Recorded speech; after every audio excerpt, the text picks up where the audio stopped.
कांदीवली पश्चिम 4 कोप एकता नगर में आम जनता की शिकायत पर मौके का जायजा लेने पहुंचे भाजपा विधायक योगेश सागर के साथ धक्का मुक्की एवं गाली गलौज करने का मामला सामने आया है। बताया जा रहा है कि 4 कोप एकता नगर में रवि बिल्डर ग्रुप SRA का निर्माण कार्य पिछले काफी समय से कर रहे हैं, लेकिन लोगों को भाड़ा नहीं दिया, जिसके कारण कुछ लोग नाराज हैं। 2 दिन पूर्व रवि बिल्डर्स के खिलाफ पर कोई लोगों ने तोड़फोड़ भी ऑफिस पर किया था, लेकिन वहां पर दूसरे बिल्डर घोलप ने बाउंसर बैठाया, जो नाला सुपारा जोगेश्वरी मालवनी से आई हुई महिलाएं यहां बैठकर दादागिरी कर रही हैं, ऐसा आरोप विधायक योगेश सागर ने लगाया है। वहीं इसकी शिकायत करने विधायक योगेश सागर पहुंचे कांदीवली पुलिस स्टेशन। इस दौरान उनके साथ पूर्व सांसद गोपाल शेट्टी, जिला अध्यक्ष गणेश खनगर व बड़ी संख्या में बीजेपी कार्यकर्ता भी नजर आए। योगेश जी, क्या विषय था जिसको लेकर आज आप पुलिस स्टेशन आना पड़ा आपको? 4 कोप एकता नगर, 4 कोप कांदीवली एकता नगर सहकारी गृह निर्माण संस्था जो पिछले 20 साल से रखड़ा हुआ प्रोजेक्ट है, उस प्रोजेक्ट को कब्जा करने के लिए कानूनों का सहारा गलत तरीके से लेने का प्रयत्न करना, गरीबों के घर के बारे में कोई चिंता नहीं करना, और कोई एक ग्रुप जिसको बड़ा पॉलिटिकल सपोर्ट है अलग अलग पार्टियों से, उसके लोग आकर के यहाँ पर दादागिरी करना, रिहेब के दिए हुए घरों को रात को 12 बजे जाकर के बाउंसर ले जाना, और आपको ये सब घर खाली करने पड़ेंगे क्योंकि हम अभी नए बिल्डर को लाने वाले हैं। किसी का ऑफिस तोड़ देना, किसी को धमकी देना, जिनके खिलाफ 20-20, 15-15 NC दाखिल है कांदीवली पुलिस स्टेशन में, 4-4 FIR दाखिल है, ऐसे लोगों को धमकाना। मैं आज सुबह उस साइट पर गया देखने के लिए कि भाई पुलिस ने कल मुझे बताया कि कोई बाउंसर नहीं है, और रात को जाने के बाद देखा तो लोगों को धमकाने का, घर खाली कराने का धमकी देना। और जब मैं साइट पर जाकर के वहाँ पर कोई नाला सोपारा से, कोई जोगेश्वरी से, कोई पवई से, कोई मालवनी से हमारी मुस्लिम बहनों को ला करके बिठाना, और उस मुस्लिम बहनों को कोई मालूम नहीं है वो कहाँ की है, क्यों रिकॉर्ड के लिए यहाँ लाई गई है, तोड़ दिया साहब। तो ये सारे बातों को ध्यान में रख के गरीब आदमी के घर की चिंता नहीं है, बिल्डरों की आपस की लड़ाई जो भी होगी वो होगी।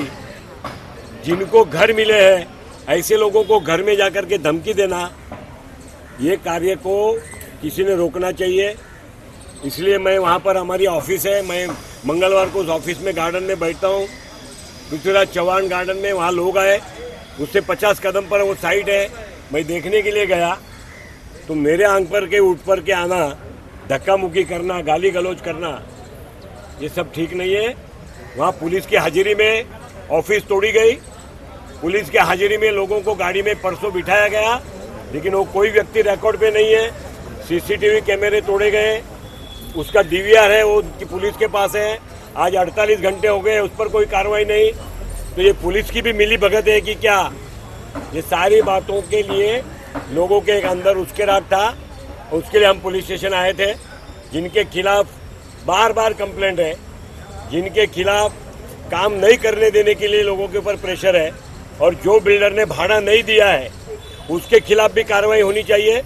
जो बिल्डर ने घर तोड़ करके लोगों को बेघर किया है और लोगों के घर नहीं देने के बावजूद और अपनी साइट को पकड़कर बैठना चाहता है, उसके खिलाफ भी कार्रवाई होनी चाहिए। आखिर में गरीब को घर देने के लिए सरकार महाड़ा बनाई है, सरकार ने SRA बनाया है, लेकिन अपने पैसों के लिए और अपने स्वार्थ के लिए भाड़ा नहीं देना, काम नहीं करना, दादागिरी से दूसरे बिल्डर आकर के कब्जा करना, दोनों बिल्डर ने आपस में बैठ करके अपने कारण लोगों को तकलीफ देना, वहाँ पर एक चलने वाला नहीं है। और इसीलिए आज हम पुलिस स्टेशन में आए हैं। जिस बिल्डर ने प्रोजेक्ट रखड़ाया है उसके खिलाफ भी कार्रवाई हो, जिसने भाड़ा नहीं दिया है उसके खिलाफ भी कार्रवाई हो, और जिसने आने वाले दिनों के लिए कब्जा करके प्रोजेक्ट के ऊपर कब्जा करके गरीबों का घर के साथ खिलवाड़ किया है उस पर भी कार्रवाई हो, इतना हमारा कहना है। गोपाल जी, क्या कहना चाहेंगे? योगेश प्रयत्न केलेत काही लोकांनी, ते कोण लोक होते आणि त्यांच्या ते विरुद्ध काय कारवाई? पोलीस होते तिकडे, पोलीसचे सब इन्स्पेक्टर होते, पोलिसांची गाडी होती, पोलीस बसले होते.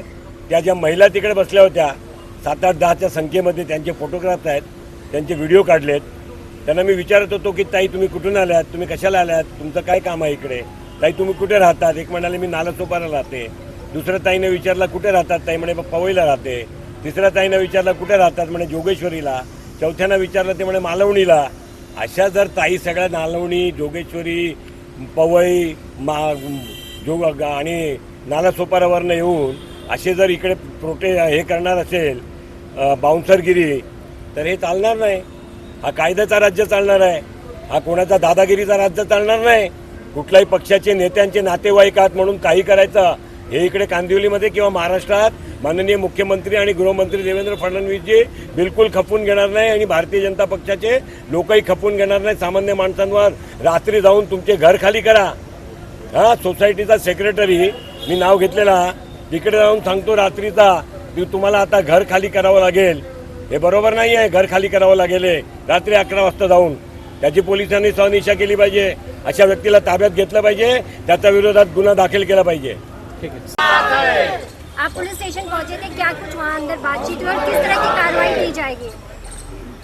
योगेश सागर जी ने जो बात बताई, कांदिवली एकता नगर का एक बहुत दिनों से ये झमेला चल रहा है.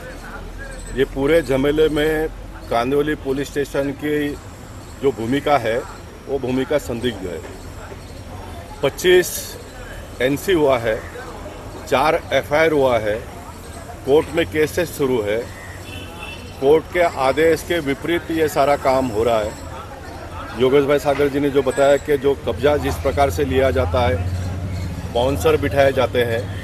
मुंबई शहर में ये बाउंसर वाला जो मसला है ये आने वाले दिनों में बहुत तकलीफदेह होने वाला है.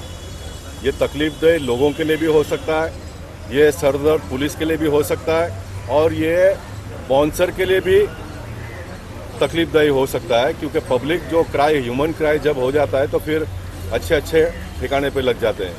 मैंने 2018 में पुलिस कमिश्नर को चिट्ठी लिखकर ये कहा है हमारा बाउंसर से कोई प्रॉब्लम नहीं है. व्यायाम करते हैं, एक्सरसाइज करते हैं, लोगों को जो नौकरी मिलता नहीं है तो उनको इस प्रकार का नौकरी मिले, वो उसमें हमको कोई प्रॉब्लम नहीं है. लेकिन पुलिस ने एक व्यवस्था खड़ी करनी चाहिए. जो भी बिल्डर बाउंसर का अगर उपयोग करना चाहता होगा तो लोकल पुलिस के पास से उसने परमिशन लेकर वो सारे बाउंसरों का नाम पुलिस के पास दर्ज होना चाहिए.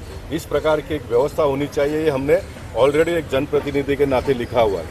और ये जो प्रोजेक्ट बहुत दिनों से रखड़ा हुआ है, सरकार ने इसके ऊपर तुरंत हस्तक्षेप करना चाहिए. देवेंद्र फडणवीस जी का इनके ऊपर बहुत नज़दीक से ध्यान है, वो कर रहे हैं. लेकिन कुछ बातें कोर्ट में है, इसलिए सरकार भी सब काम स्वयं नहीं कर सकती है. कोर्ट का जो भी फैसला होगा उसके हिसाब से वो आगे चलेगा. लेकिन अभी फिलहाल में पुलिस की लापरवाही के वजह से ये सारा हो रहा है. एक जनप्रतिनिधि अगर लोगों की शिकायत पर वहाँ पर साइट पे जाता है और पुलिस वहाँ पर मौजूद होने के बाद में भी पुलिस अगर अपना काम सही ढंग से नहीं करेगी तो आने वाले दिनों में लॉ एंड ऑर्डर का बहुत बड़ा एक समस्या खड़ा हो सकता है. भारतीय जनता पार्टी के कार्यकर्ता बहुत सूझन है, बहुत शांति से काम करते हैं, लेकिन शांति का भी एक लिमिट होता है. वो शांति का हमारा ये पुलिस के लोग अंत न देखे, इतना ही मुझे यहाँ पर कहना है. और योगेश भाई ने जो कुछ बातें बताई उसका 100% मैं समर्थन करते हुए, बिल्डर का अगर गलत हो तो बिल्डर के ऊपर कार्रवाई करे. जो गलत बिल्डर आकर इस प्रकार का एंक्रोचमेंट करने का प्रयास करता है उनके ऊपर कार्रवाई करे. पुलिस जो सोसाइटी के दो लोग जो लड़ते हैं आपस में, वो सोसाइटी के लोगों में भी कुछ कमियां और खामियां होगी तो पुलिस अपना कानून के साथ पूरा काम करे, उसमें हम दखलंदाज नहीं करेंगे. लेकिन लॉ एंड ऑर्डर बिगाड़ने का कोई काम करेगा तो फिर निश्चित हम कार्यकर्ता के रूप में, जनप्रतिनिधि के रूप में हमारा इसमें इंटरवीन होगा. इतना ही मुझे यहाँ पर कहना है.